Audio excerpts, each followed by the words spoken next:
There's a group of people who don't quite fit the usual generational labels. They remember rotary phones, and also the moment smartphones changed everything. If you were born in the late 70s to early 80s, you've probably felt this. Too young to fully belong to one group, too old to feel at home in another. Researchers later gave this group a name, a microgeneration shaped by timing more than anything else. And psychologically, that timing matters more than we often realize. You began life in a fully analog world. Boredom wasn't something you escaped. It was something you sat with. You memorized phone numbers. You made plans without constant updates. And if you missed something, it was simply gone. No replay, no backup. That kind of environment quietly builds patience. It builds tolerance for uncertainty, and it trains your mind to rely on memory, not devices. But then something unusual happened. Right as you were stepping into adulthood, the world didn't slowly evolve, it flipped. Suddenly, everything became digital. Communication changed, social interaction changed, even identity started to shift online. Most generations grow up in one system. You didn't. You experienced two completely different worlds during the exact years you were forming your sense of self. And that creates a very specific psychological effect. Think about your teenage years. Conversations disappeared once they ended. Plans required commitment, not constant coordination. Trust wasn't maintained through messages, it was assumed. Then, in your 20s, everything expanded. New platforms appeared one after another. Ways to communicate multiplied overnight. And somehow, you adapted. There's an important reason for this. The part of the brain responsible for decision making and adaptation, the prefrontal cortex, continues developing into your mid 20s. That means during this massive technological shift, your brain was still highly flexible.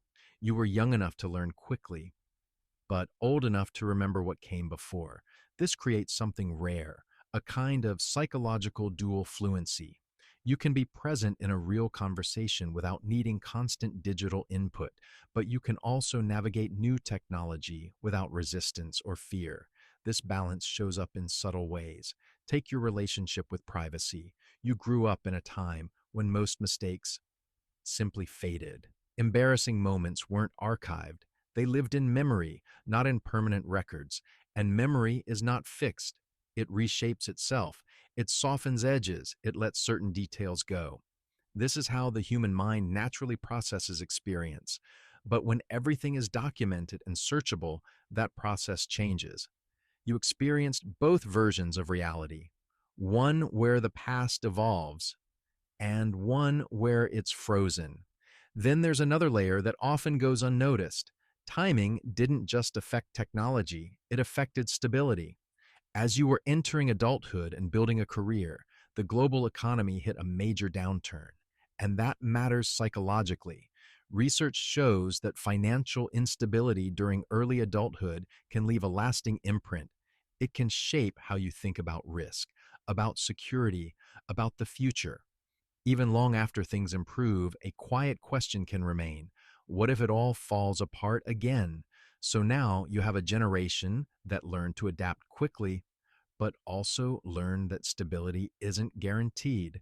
You can handle change, but you don't fully trust it. There's also something unique about how you were raised. You likely had more independence than those who came after you, less supervision, more freedom to figure things out on your own. You learned to solve problems without immediate help, to manage boredom without constant stimulation. That builds resilience. But at the same time, you stepped into adulthood during a period of optimism about technology, when it felt like connection and progress would solve everything before the complications became obvious. So you exist in a kind of paradox, independent but open to connection, skeptical yet still somewhat hopeful, comfortable offline and fully capable online. And instead of choosing one side, you've learned to hold both. That might actually be your defining strength. You remember life before constant noise. You remember what it felt like to wait, to be unreachable, to sit alone with your thoughts without interruption. And you also understand the benefits of what came after: access, speed, possibility. You can see both sides clearly, what was gained and what was quietly lost. If you've ever felt like you don't fully belong anywhere, that might be why. You're not meant to fit neatly into one category. You were shaped during a transition. And living through that kind of shift teaches something important: that the environment you grow up in isn't always the one you stay in. And adapting doesn't have to mean losing who you are in a world